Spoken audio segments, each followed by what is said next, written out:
Alam mo, meron akong listahan doon sa Cebu, MJ. Ito, kawawa na naman, oh. Yung earthquake sa Davao. Ilang earthquake na ba na pumapasok sa country natin? Okay. Now, aabot ng bagyo. Tapos, ang dami yung listahan eh. Yung hair follicle, listahan ng debt servicing natin, listahan ng inflation, unemployment, underemployment, listahan ng korupsyon. Wow! Paano yung maaakyat yung satisfaction rating when all of this litany is creating dissatisfaction? So do not be surprised that it will continue to be. Continue yan, hindi na yan mapipigilan. That's why I've always been maintaining that the ascension of Sara as president is unpredictable, predictable, and inevitable. Meron tayong live studio guest, ang kasalukuyang Vice President for Visayas ng PDP Laban at dati rin pong alkalde ng lungsod ng Cebu. Walang iba kundi si Attorney Mayor Mike Rama. Mayor, maayong gabi. Welcome ulit dito sa SMNI. Kang salamat sa SMNI. Musta ta ni Pastor Apollo Kibuloy. Ako yung nako karon si MJ and Admar. Ayan, diretso na tayo. Bilang isang abogado rin na attorney, ano po ang masasabi ninyo dito po sa power struggle ngayon sa Senado? Last week, merong reorganization po. Ito po ba sa tingin nyo ay naayon sa panuntunan ng ating konstitusyon? It really dismal at saka nauseating, much less abominable. You have to remember that our country is bleeding. Much is to be attended to. Now, the focus is what is happening in the Senate. Masagwa. Saka nakakasuka. So I wish we just have to pray harder, harder, harder, and work harder, harder, harder. Na matapos na sana to so that we will all be liberated, especially by June 12. I wish, panawagan ko lang ito, MJ at saka Admar, na let's bring our heart of being freedom lovers. Maghang tayo ng mga isa-isa. Philippine flag. Kung hindi kailangan ng cloth, kahit papel or whatsoever. Everywhere, nooks and cranny. Just to bring our message that we want peace, we want independence. Especially, we want independence. Itong nangyayari sa Senado. Saka we need to have sobriety to reign. Hindi yung nag-aaway-away, hindi mo na maintindihan. I do not, you know pretty well that I am with the Duterte. And I will always be standing, especially with Speaker Alan Cayetano and the group of Alan Cayetano. And I am going to be very outspoken about it. Apo, attorney, dito po sa mga kaganapan ngayon, ano po ang nakikita nyo po sa, kumbaga sumasalamin ito sa ano, lalo na sa pamumuno po. Ito ba ay makikita ba natin dito na merong kapalpakan, kakulangan sa governance o pwede bang i-invoke na hindi, separate kasi ang executive sa legislative, sa judiciary, kaya pabayaan natin sila. Ano pong masasabi niyo rito? Sa totoo, being a lawyer, talagang there is such a thing as separation of power. Kagaya lang yan, the church and the government. But in reality, ang separation dyan, napaka-thin lang yan eh. Because no matter how you would look at it, put it all together, executive, legislative, and judiciary. They are interconnected.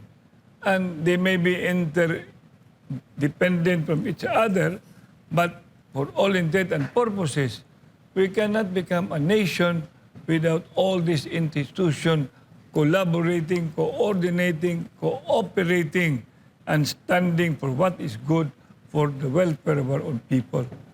Kaya, sinasabi ko palagi, wag na natin separation dito, separation dan. Mabuti pa ang gawin natin, bigyan natin lahat ng tao ng separation pay. Mas matutuwa pa yan sila. Of course, yung mga back wages, kagaya ko, gusto ko na matapos yung mga kaso ko, wala naman akong kasalanan. Para mag-claim ko na yung mga back wages ko, MJ. Saka kung mag-claim ko na yun, pabalik ako dito, lilibre ko kayo ng dinner or what not. Kaya, please, ayaw ko naman na sasabog yung mga ulo ulo ng judiciary, ulo ng Senate or Congress, at saka ulo ng Malacanang. Ang mangyayari dyan, wala ng ulo, lahat, ano mangyayari? Wala na tayong gobyerno. Opo. Wala na rin tinitingnan natin future for our children. Wala na. Opo. Bago lang si partner MJ, Mayor, masyado lang po bang natututukan ngayon yung usapin at issue, banggaan sa usaping politika at ang nangyayari, kawawa ang taong bayan? The word there is cover up. Cover up because there is incompetence. No matter what. There is mismanagement. You cannot deny it. There is lack of governance. And the intention is wanting to finish the whole term.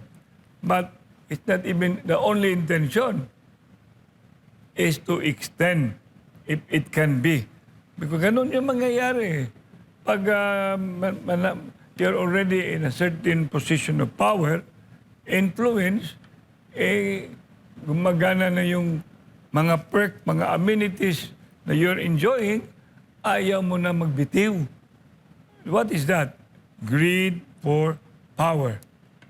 At the end of the day, your influence for the general welfare, magko-convert na yan, MJ at saka Admar, to the interest of your pocket and your self-interest.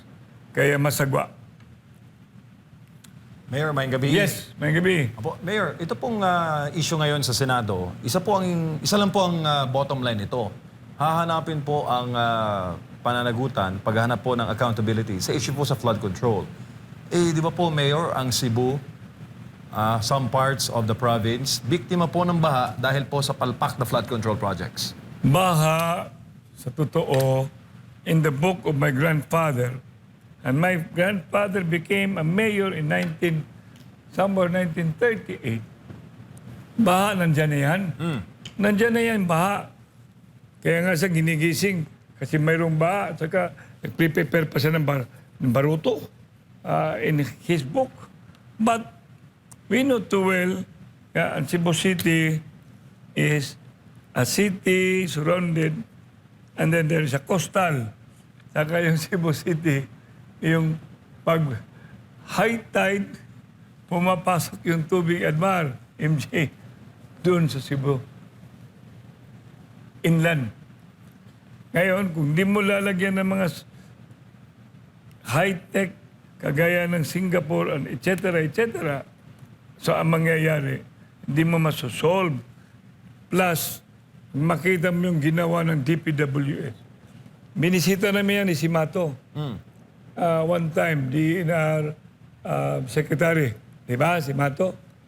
Doon naman nagsabi ko, Seko, tingnan mo to. Ito yung flood mitigation nila. Yung river namin, ganun kalapad, nagiging makitid. So, anong nangyayari? Mag-o-overflow. Pag mag-overflow yan, Admar, kasama na yung tao, mawawas out. Yun ang nangyayari doon sa Barangay Lusaran na malapit mag-wipe out. Doon ang nangyayari sa Barangay Bakayan. Bakayan. Yung ang daming patay. At saka nakikita mo yan na mga sasakyan nagpatong-patong.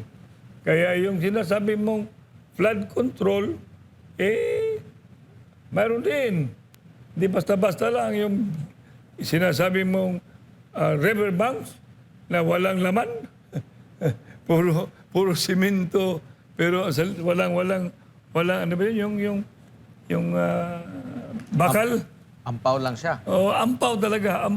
At saka, minsan, ito yung original, sinasapaw ba? May sapaw? Say that in English? Tinatapalan. Dinagdagan lang. Pagdating ng undescribable water flow, yung nagiging yung talagang grabe yung tubig, wash out yun. Collapse yun. Kaya yung mga flood, ewan ko, I wish, hindi kasama sa Bisgaya na ilan pa yung hindi pa sinasabing matters about 150? Ano ba, 150 contractors? Mga ano daw, 150 public officials? public officials. Wow! I pray na hindi sana aabot doon sa Cebu City. At saka hindi aabot sa province of Cebu. So, yung mga ganon, MJ, we are not spared. Cebu City, because we are a coastal city. Gaano kahalaga, Mayor, para po sa inyo, lalo pa sa mga taga Cebu, Cebu Province, Cebu City, na magkaroon po ng hustisya para po dito sa pagkamal ng pera ng bayan sa flood control anomaly? Nasa bilyones daw yan, Mayor eh. Ano po? No? Bilyones yung involved sa kickbacks. Alam mo naman Nag-deliver ng maleta, Mayor. billions. At saka utang natin, trillions. Ang dami. It's a litany na nagiging irreversible. Kaya Sara has to ascend to put sanity to this malady as President of this Republic. Mayor, compare po natin ang last 2 years ni FPRD and itong remaining days or remaining months or remaining years ni President BBM. Noong 2020 to 2022, ang malaking hamon po ng Duterte government, Mayor, was the COVID-19 pandemic. Pero sa abot ng kanilang makakayo noon, kanilang ginampanan lang ang trabaho. In this last 2 years po ng Marcos Jr. government, anong assessment mo, Mayor? Pareho naman kami PRRD He was a COVID president and I was a COVID mayor. Mayor. And then I became a COVID mayor because yung mayor ko at a certain time, nagiging vice mayor ako, saka naging mayor ako, naging vice mayor siya, he died. So, and he was already much of medically challenged, so I ended up really putting the compass with all the people, be it in a multisectoral, talagang tinatrabaho namin yan. Kagaya ni PRRD. Focus talaga kami doon.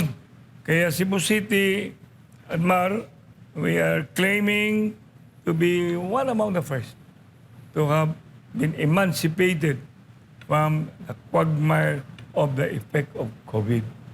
Kaya iyon ang ginagawa ni PRRD, ginagawa ko rin yun as mayor of the city of Cebu. Pero ngayon, Mayor, mukhang hindi COVID ang kalaban, politika eh.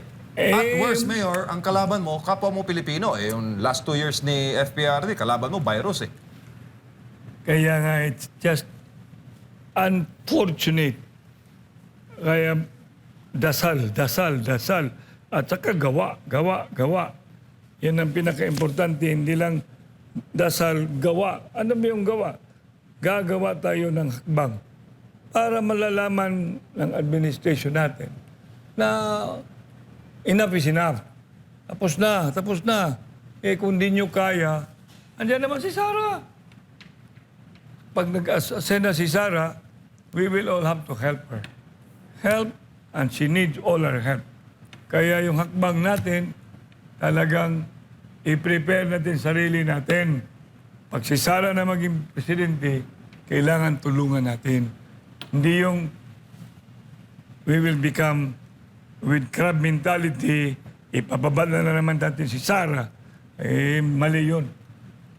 Pero pumapasok nga po, Mayor, ang issue po ng perpetuation of powers. Kasi nga, sinabi po sa isang privilege speech ni Senator Amy Marcos na mukhang plano po nila mag-CONAS. Constitutional Assembly, no election scenario sa 2028, sila na naman po after po yung scheduled elections sa susunod na 2 taon. Anong masasabi mo doon, Mayor, bilang abogado? Hindi papayag, especially nagdasal yan. I wish continuously nagdasal si Pastor Kibuloy. Sigurado kung, Pastor, nandiyan ka, namusta ko sa iyo, ipagdadasal mo, please. We had that problem before, 20 years. We have that problem before. People are just thinking for themselves and they're not thinking about the welfare of the Filipino people and especially the future of our children. Wow! Term extension, we call it no election, but focus on how they can expand through Constituent Assembly. I really dislike Constituent Assembly. Pag gusto natin talagang Constitutional Convention. Kasi sa Constitutional Convention, ikaw ay sana binisaya, piliun man ka, you will be elected. Ang huwag kayong pipili ng constitutional delegate na hindi nga alam ano yung konstitusyon. Kaya nga, you must be very careful na pag sino yung sasama sa Constitutional Convention, talagang mayroon siyang sektor that he or a group fighting for certain interest or can be too influential to come up with a new constitution that responds to the multi-sectoral need. Kasi itong 1987 Constitution natin, after my brother na papa ko, Napoleon Rama, he used to be in 1973, majority floor leader. Pagdating ng 1987, he became the Vice President for the Visayas. Para sa akin ba, Vice President for the Visayas. Itong 1987, I was told that the 1987 is a compromise constitution. Alam mo ba? Compromise. Tingnan mo, sino nakapasok dyan sa 1987 Constitution? Hanggang ngayon, nag-expand na. Nag-expand na, ang dami na. Ano ba ibig sabihin, dami na? Kaya may party list. Hanggang ang party list, hindi mo na maintindihan. Nagiging party list. Ano ba yan? Lista ng party? Or party ng lista? What? So kaya, I wish. No? MJ and Admar, pagdadasal natin ating bayan, please, enough na yung mga utak ng constitutional or assembly or extension. Wow, masagwa. Opo, at saka lalo na Mayor ngayon, kung babasahin po ang comment section sa ating mga kabayan, hustisya po ka nalang hinahanap. Hustisya talaga sa flood control eh. Of course. Talagang number one. Lalo na Mayor, tag-ulan na ngayon. Dapat yung sa Cebu nga, Mananga, nakita mo doon, sus marisep. Yung isang malapad na river, nilagyan ng mitigation ng DPWH. Nag-giveaway yung... Kasi ang malapad na river, binabakitid mo, nakatag-uwan na lang. Diba? Rainy season is just within our means. So, please, maglinis tayo from the household. Mayor ako, meron akong every quarter clean up drive. Every quarter yan. Pangalawa, mismo sa barangay, you institute clean up, especially the riverbank, yung sarili mong bahay. Take care of your own garbage. Kasi pag hindi mo tinake yung garbage at mahal, alam mo mangyari, pupunta yan sa bahay nyo ang garbage. Kasama ng tubig. Kukunin yung lahat. We do not wish na ang kasama tao na. Mayor, bago lang si partner Admar ulit, nakikita kasi ng ating mga kababayan na kung hindi rin magtagumpay itong pagsusulong nila ng CONAS, Constitutional Assembly, na unang PI, People's Initiative. Naunang kinontra yun ng makararami mayor. Kami. Oo. Kami ni Digong. We were against it. Talagang sinusulong nila doon. Kaya nga nag-umpisa yung operation ko. Because I stood. Ako lang isang elected mayor. Inisyohan ko sila ng rally permit. Because I was not in favor of PI. People's Initiative. Hindi, mabuti na lang PI. Pero alam mo naman, pag si Digong magsasalita ng PI, Iba naman yun. iba naman yun. But anyhow, ayaw ko yun. Ah. Ayaw ko yun. Because mayroon pang, wag yung People's Initiative kasi I do not want to demean our constituents. But let's go back to the very effective long time, 1935 pa, hanggang umabot, pumasok yung martial law, pumasok naman si Cory. Kaya mayroong Constitutional Convention. Yun ang pinaka-importante. Wag yung People's Initiative, my God, ang mangyayari dyan pocket initiative. Uy. Yeah, because ang ginagawa mo, pinapirma yung mga tao. Isa yung kamay nila, wala noon. Para during the martial law. Kumain na ba kayo? Hindi pa. Sinong gusto kakain? Ganon. Tapos, they have already voted. And then the finding of the Supreme Court, the word is acquiescence. So that's precisely the reason why we knew that yesterday the Constitution was being ratified. And that's why it became the 1972 Constitution. Apo.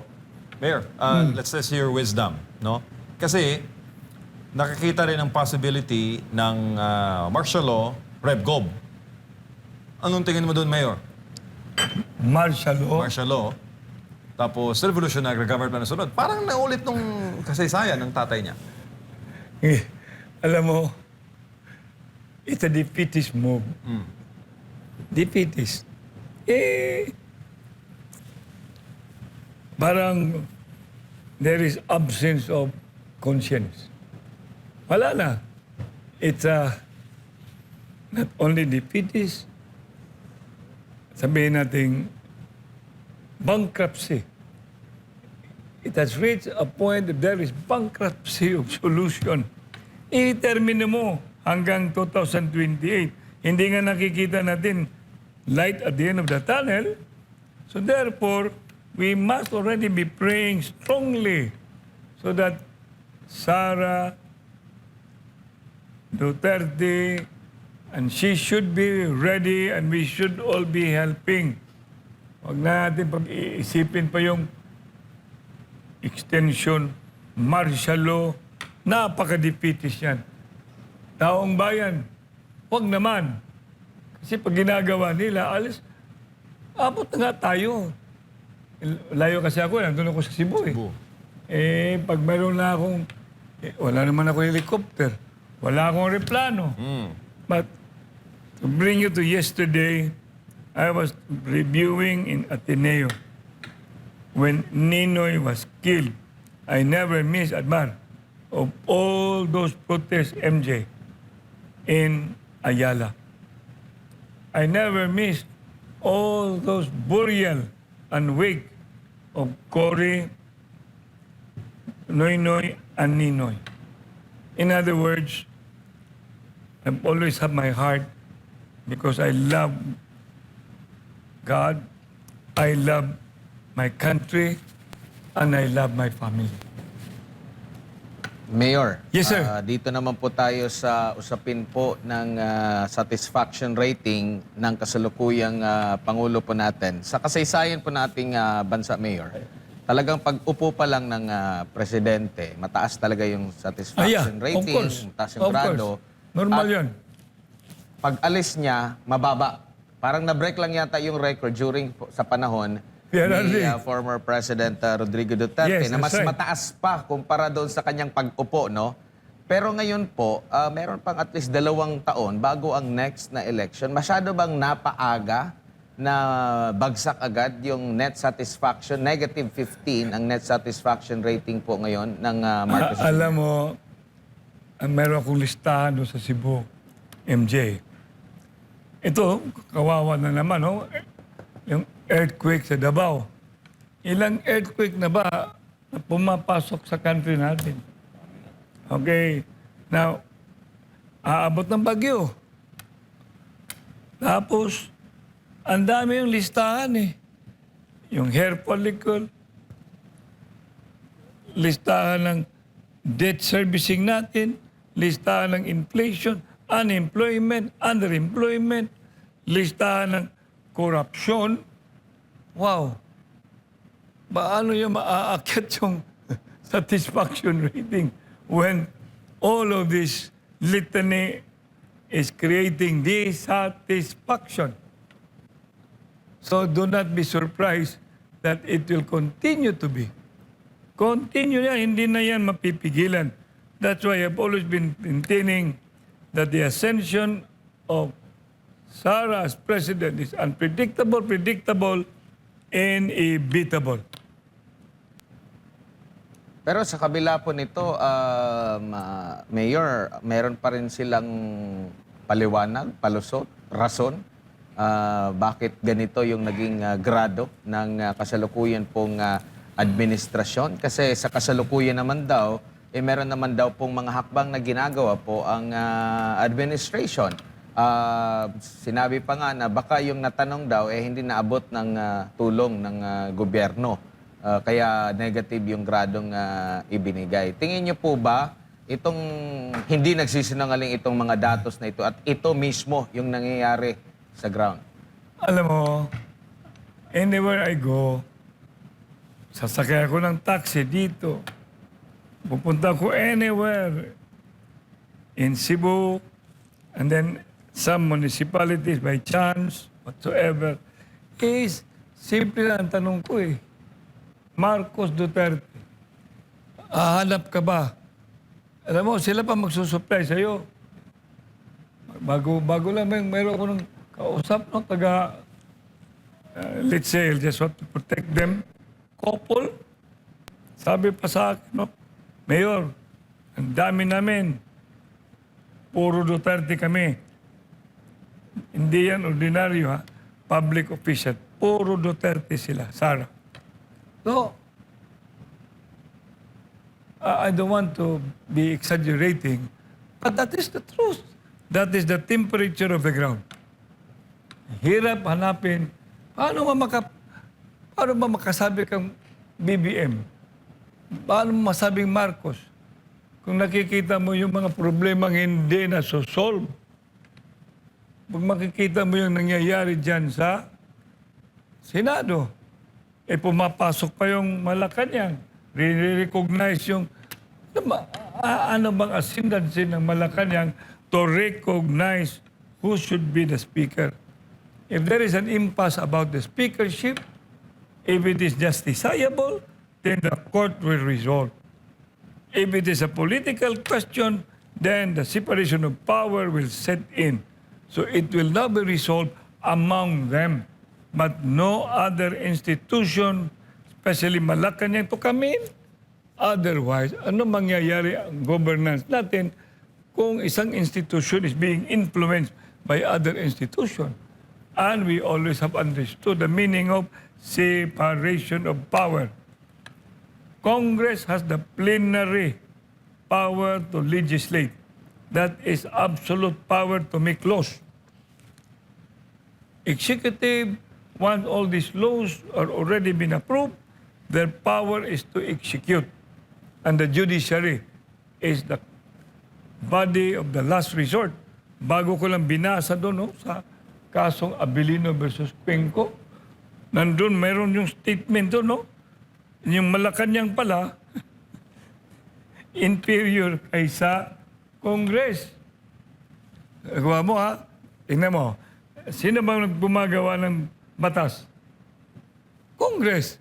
Sino nag-i-execute? Ang executive. Ibig sabihin, sino bang nag-i-implement?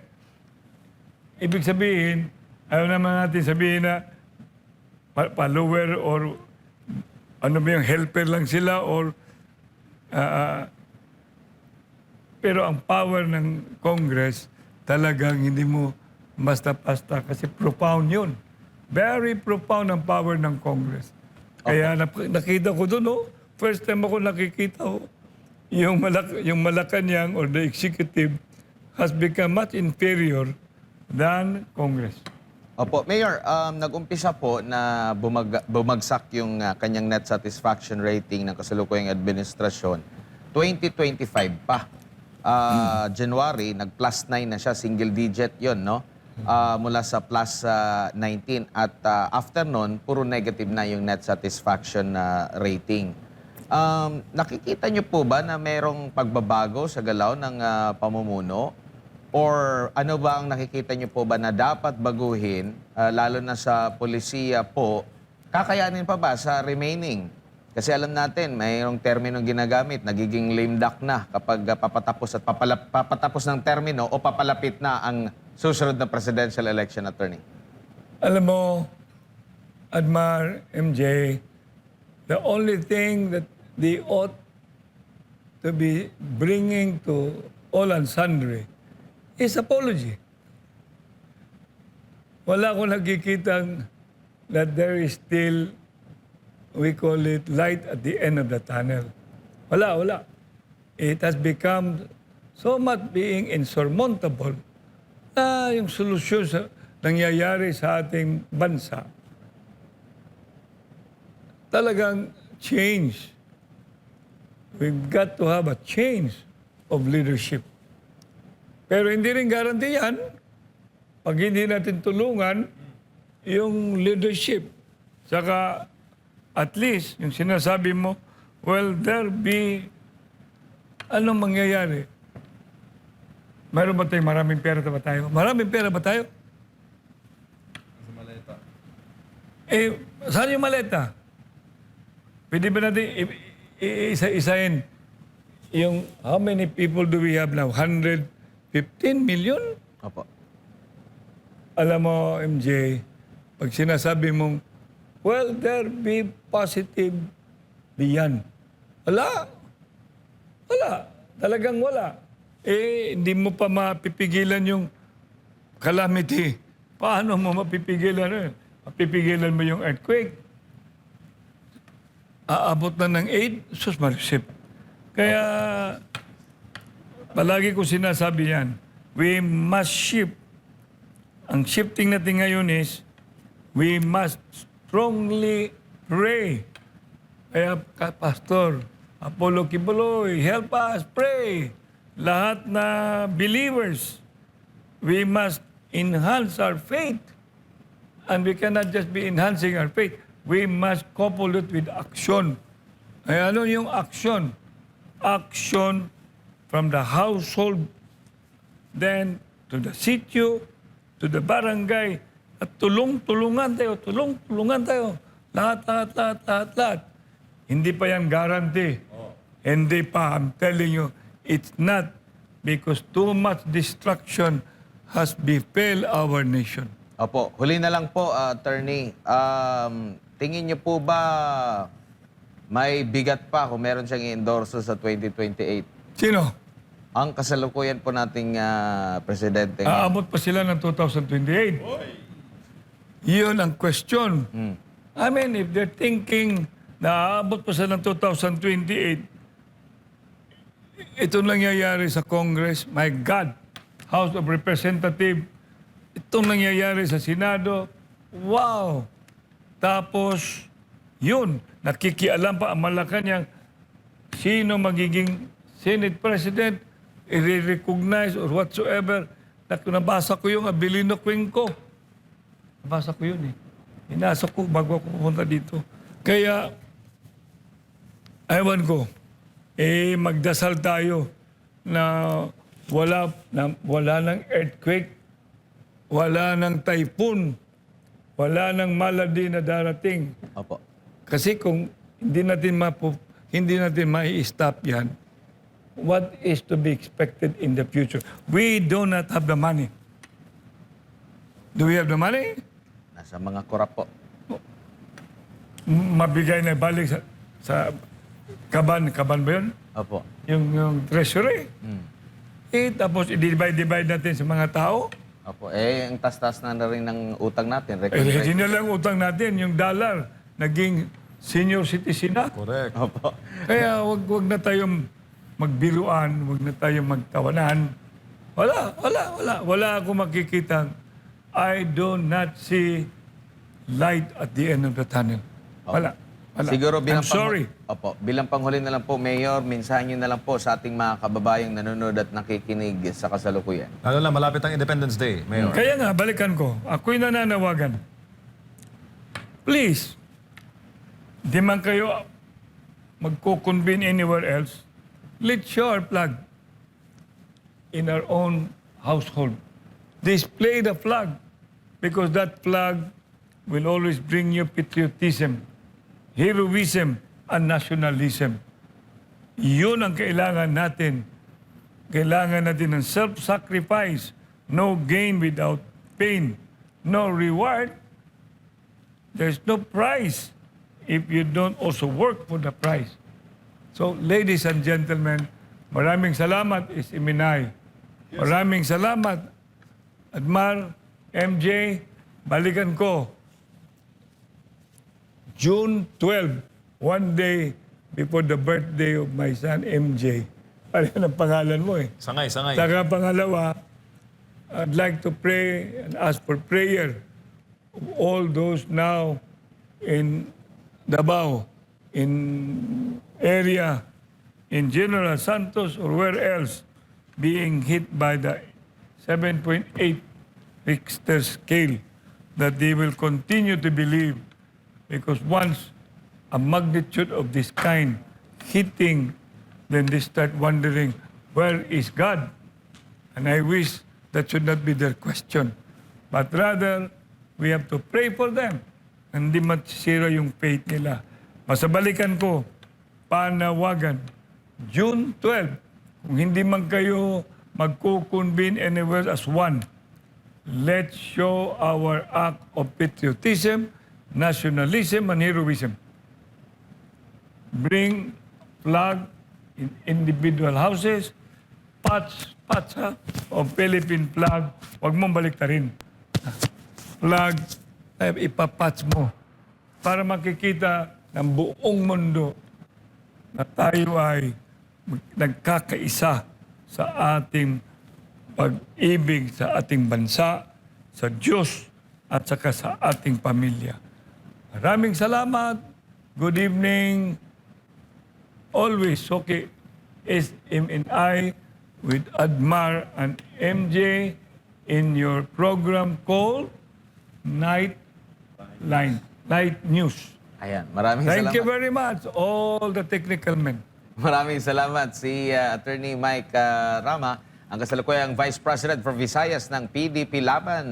Nakausap natin hinggil sa samot-saring may init na issue